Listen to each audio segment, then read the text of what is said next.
Assalamualaikum warahmatullahi wabarakatuh. Bertemu lagi dengan saya Mahbub Takin.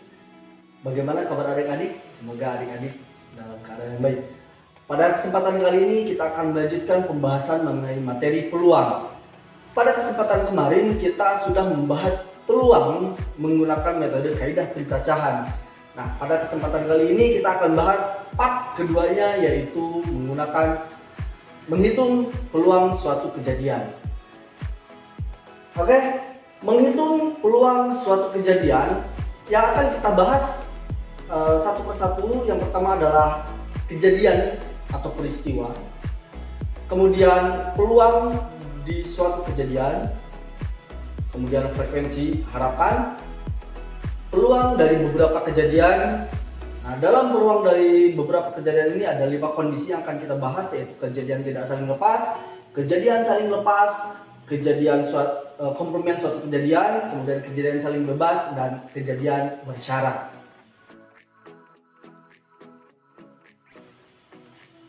Kejadian atau peristiwa. Nah, sebelum kita menghitung sebuah peluang, maka kita harus paham dulu apa itu kejadian atau peristiwa. Nah, yang pertama adalah kita pahami dulu apa itu ruang sampel atau himpunan semesta dengan simbol S. Nah, ruang sampel atau himpunan semesta ini adalah himpunan dari semua hasil yang mungkin terjadi dari suatu percobaan. Nah, jadi dari suatu percobaan ini semua kemungkinan yang terjadi ya. Kemudian titik sampel. Titik sampel itu adalah anggota dari himpunan semesta atau dari ruang sampel.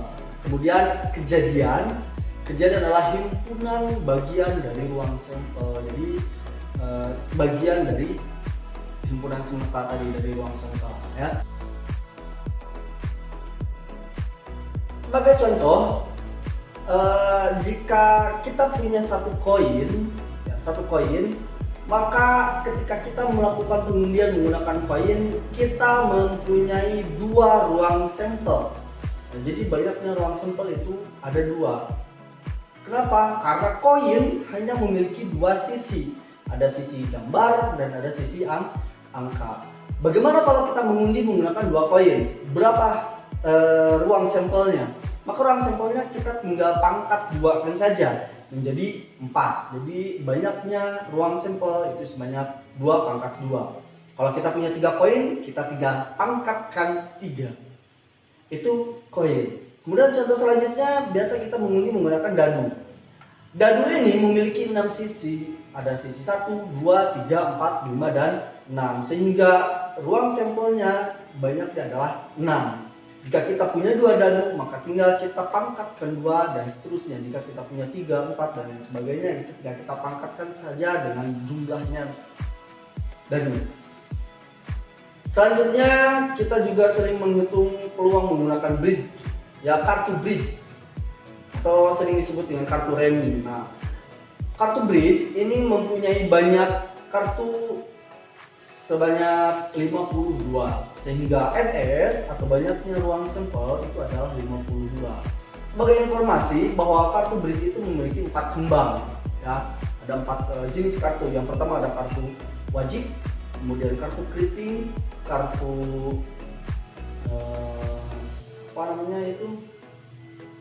warung, dan kartu hati. Nah, yang pertama dari 4 kartu ini ada bagian kartu bergambar, yaitu ada King, Queen, dan J. Kemudian ada kartu as, ada kartu angka dimulai dari angka 2 sampai angka 10. Sehingga jumlah setiap kembangnya itu ada 13 dikali 4 kembang menjadi 52 kartu. Kita akan masuk ke pembahasan yang selanjutnya, yaitu peluang dari suatu kejadian. Untuk menghitung peluang dari suatu kejadian, maka kita menggunakan rumus P atau peluang dari suatu kejadian sama dengan banyaknya kejadian yang diharapkan dibagi banyaknya ruang sampel. Nah, ini P dalam kurung K itu adalah nilai kemungkinan atau peluang suatu kejadian K, NK adalah banyaknya anggota kejadian K, dan N dalam kurung S itu adalah banyaknya anggota ruang sampel. Sebagai contoh, berapa peluang munculnya bilangan prima pada dadu? Oke, yang kita ketahui jawabannya adalah S-nya atau ruang sampelnya itu kita memiliki ada 1, 2, 3, 4, 5, 6 sehingga banyaknya ruang sampel ada 6, dan K-nya karena bilangan prima dalam dadu itu hanya ada 2, 3, dan 5 sehingga banyaknya K atau kejadian anggota kejadian itu ada 3. Sehingga jawabannya adalah P, peluang dari kejadian K sama dengan 3 banyaknya kejadian dibagi 6 banyaknya ruang sampel, sehingga hasilnya adalah 1/2. Selanjutnya kita akan bahas mengenai frekuensi harapan. Apa sih frekuensi harapan? Frekuensi harapan adalah harapan yang nilai kemungkinan atau peluang terjadinya paling besar, ya. Rumusnya adalah FH atau frekuensi harapan sama dengan peluang dari suatu kejadian dikali banyaknya percobaan. Kita bahas contoh ya. Bila kita melemparkan sebuah dadu sebanyak 60 kali, berapa frekuensi harapan munculnya angka genap? Oke, yang kita ketahui adalah angka dadu genap itu hanya ada 3, yaitu 2, 3, dan 6. Sehingga banyaknya kejadian atau banyaknya anggota kejadian itu ada 3 dan banyaknya ruang sampel ada 6. Sehingga frekuensi harapannya adalah 3 dibagi 6 dikali 60 kali percobaan sama dengan 30.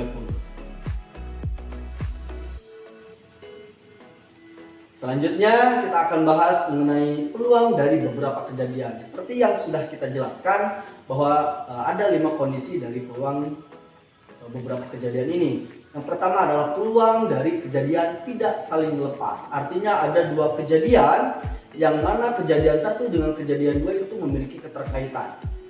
Rumusnya adalah peluang kejadian C gabungan D sama dengan peluang kejadian C ditambah peluang kejadian D dikurangi peluang kejadian C irisan D. Sebagai contoh, 2 buah dadu yaitu dadu 1 dan dadu 2 dilempar bersamaan sebanyak 1 kali. Jika C adalah kejadian munculnya jumlah mata dadu 8, ingat jumlah mata dadu 8, dan D adalah kejadian munculnya bilangan untuk dadu 2, bilangan 4 untuk dadu 2. Berapa peluang munculnya jumlah mata dadu 8 atau bilangan 4 untuk dadu 2? Maka kita harus cari dulu banyaknya anggota kejadian. C, banyaknya anggota kejadian C itu ada 5. Siapa saja Pak? Apa saja Pak 5? Ketika kita melemparkan 2 buah dadu dan berharap ada jumlah angka 8, maka yang bisa terjadi adalah 6 2, 5 3, 4 4, 3 5, dan 2 6. Ada 5 ya ruang anggota kejadiannya. Sehingga peluang dari kejadian C adalah 5/3. Kemudian D adalah kemungkinan kejadian munculnya angka 4 pada dadu 2. Maka banyaknya anggota kejadian itu ada 6. Bisa jadi 1 4, 2 4, 3 4, 5 4, 4 4, 5 4, dan 6 4. Jadi ada 6 kejadian. Sehingga peluang terjadinya kejadian D adalah 6/36 atau 1/6. Kita ambil C irisan D. Ya, C irisan D itu ada 4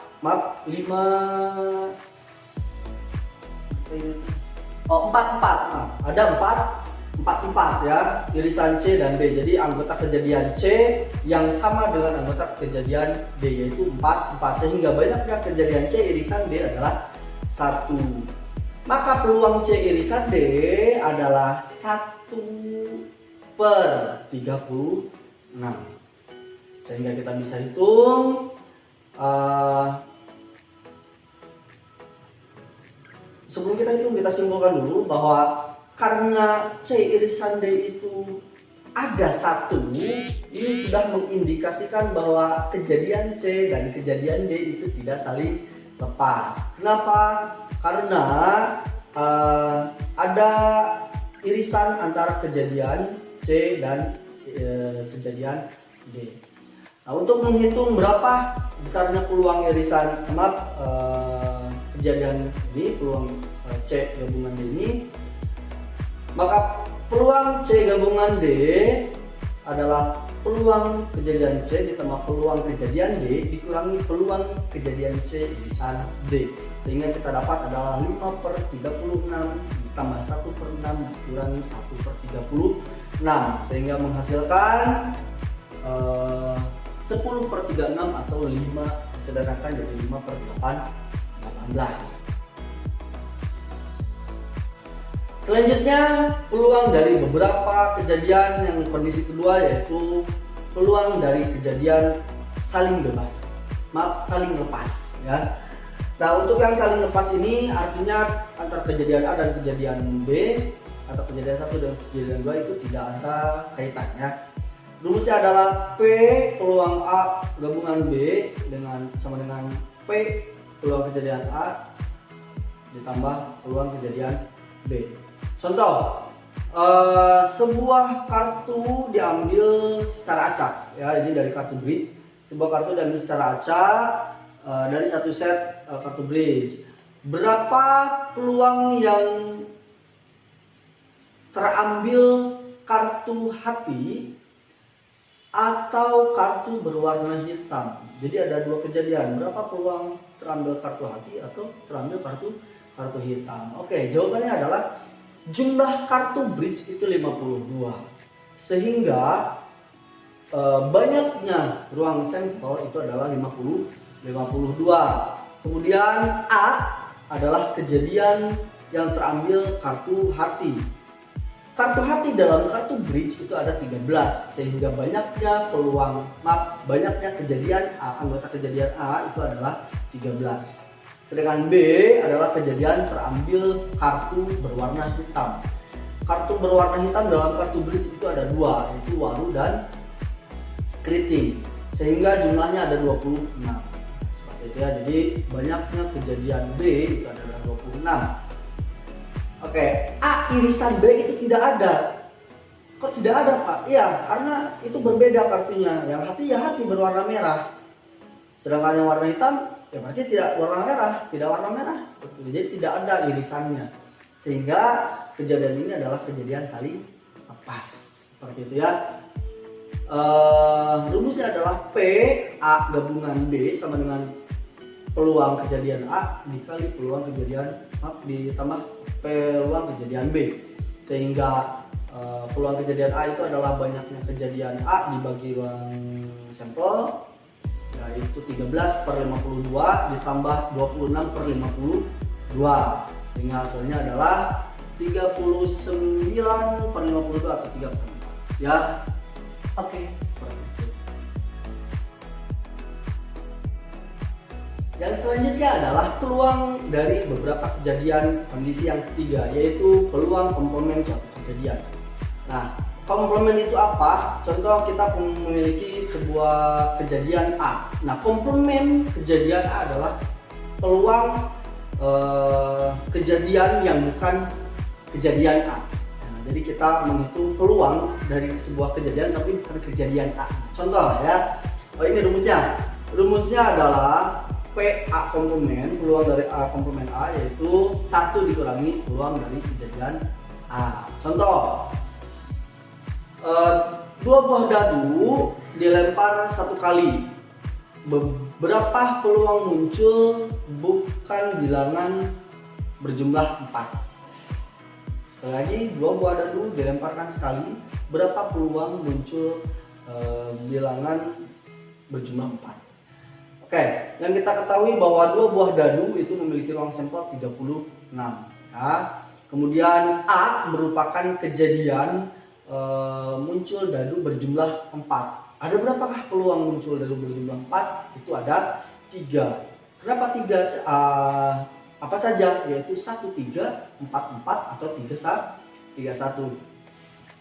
Maka peluang kejadian A komplementnya adalah 1 dikurangi peluang dari kejadian A, yaitu 1 dikurangi 3/36. Maka hasilnya adalah 6/6 dikurangi 3/36. Hasilnya menjadi 11/12.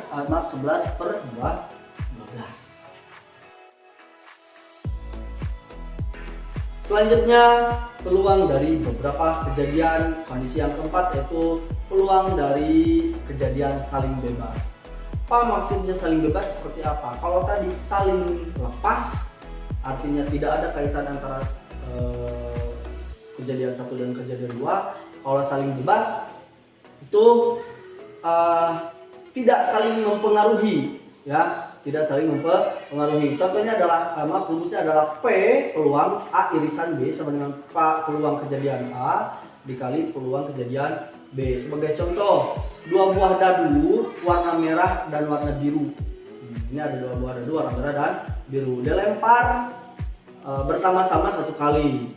A adalah kejadian munculnya bilangan 4 pada dadu merah, dan B kejadian munculnya bilangan 5 pada dadu biru. Apakah kejadian tersebut saling bebas atau tidak? Nah, jawabannya kita punya kejadian A, yaitu munculnya angka 4 pada dadu warna merah. Banyaknya berapa kemungkinan? Ada 4 kemungkinan. Bisa jadi 41 merah ya, 41, kemudian 42, 43, 44, 45 dan 46. Itu untuk merah biru. Nah, untuk kejadian B, yaitu munculnya bilangan 5 pada dadu biru, itu pun banyak anggota kejadiannya, ada 6. Bagaimana kombinasinya atau susunannya? Bisa jadi 1, 5, 2, 5, 3, 5, 4, 5, 5, 5, 6, 5. Kemudian kita bisa dapatkan irisan dari A, kejadian A, dan irisan dan ke B ya. Irisan dari kejadian A ke B. Itu ada 1. Yang mana? Yang 4, 5. Dadu 1 ini atau dadu merahnya 4 dan dadu birunya 5. Maka banyaknya irisan A ke B itu ada 1. Dari hubungan di atas tampak bahwa seperti ini ya, peluang A irisan B itu sama dengan peluang kejadian A dikali peluang kejadian B, sehingga banyaknya kejadian A irisan B dibagi banyaknya ruang sampel sama dengan banyaknya kejadian A dibagi banyaknya ruang sampel dikali banyaknya kejadian B dibagi ruang sampel, sehingga didapat 1/36 ya, 1/36 sama dengan 6/36 dikali 6/36. Maka hasilnya adalah 1/36 sama dengan 1/36. Ini menunjukkan bahwa dua kejadian tersebut saling bebas atau tidak ada yang saling mempengaruhi. Selanjutnya, peluang dari beberapa kejadian, kondisi yang ke-5 yaitu peluang kejadian bersyarat. Jadi peluang suatu kejadian kalau, nah itu ada syaratnya ya. Kalau atau jika sudah atau apapun itu ada syaratnya. Contohnya ya nanti.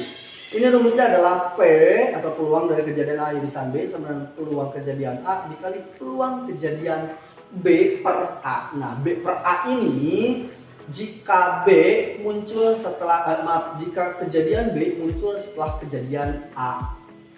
Ini bisa jadi peluang A per B jika kejadian A muncul setelah kejadian B. Nah, sebagai contoh, di sini sebuah dadu bersisi 6 dilempar sekali. Berapa peluang muncul bilangan genap? Nah, berapa peluang muncul bilangan genap jika diketahui telah muncul bilangan prima? Jadi sebelumnya pernah melempar dadu dan muncul bilangan prima. Nah, ketika melempar dadu yang kesekian kalinya, ingin muncul bilangan genap, berapa peluang muncul bilangan genap tersebut? Ini ada dua kejadian ya. Kita ketahui dulu bahwa ruang sampel dari dadu itu adalah 6. Kemudian A adalah peluang atau kejadian muncul bilangan genap. Ada 3, banyaknya anggota ada 2, 4, 6. Ya, jadi banyaknya kejadian A itu ada 3, yaitu 2, 6 ya. Kemudian B adalah kejadian muncul bilangan prima, ada 2, 3 dan 5. Maka banyaknya kejadian B pun ada 3. A irisan B itu ada 1, yaitu angka 2, sehingga banyaknya kejadian A irisan B adalah 1. Kita masukkan rumus ya. Sebelum terus kita hitung dulu peluang kejadian A irisan B nya. Peluang kejadian irisan A ke B itu sama dengan banyaknya irisan A ke B dibagi banyaknya ruang sampel, jadi 1/6. Kemudian kejadian munculnya bilangan genap. Nah, ini untuk menentukan B per A atau A per B ya. Kejadian munculnya bilangan genap jika diketahui telah muncul bilangan prima itu adalah A per B ya, A per B. Sehingga rumusnya adalah P A per B atau peluang A per B, kejadian A muncul setelah B, sama dengan peluang A irisan B dibagi peluang kejadian B. Nah, ini yang dipakai kejadian B. Kalau tadi B per A, maka yang pembaginya adalah peluang kejadian A. Oke, kita masukkan jadi 1/6 dibagi 3/6. Ini adalah operasi bilangan pecahannya. Pecahan dibagi pecahan, maka tinggal kita rubah jadi perkalian tapi dibalik, sehingga jadi 1/6 dikali 6/3.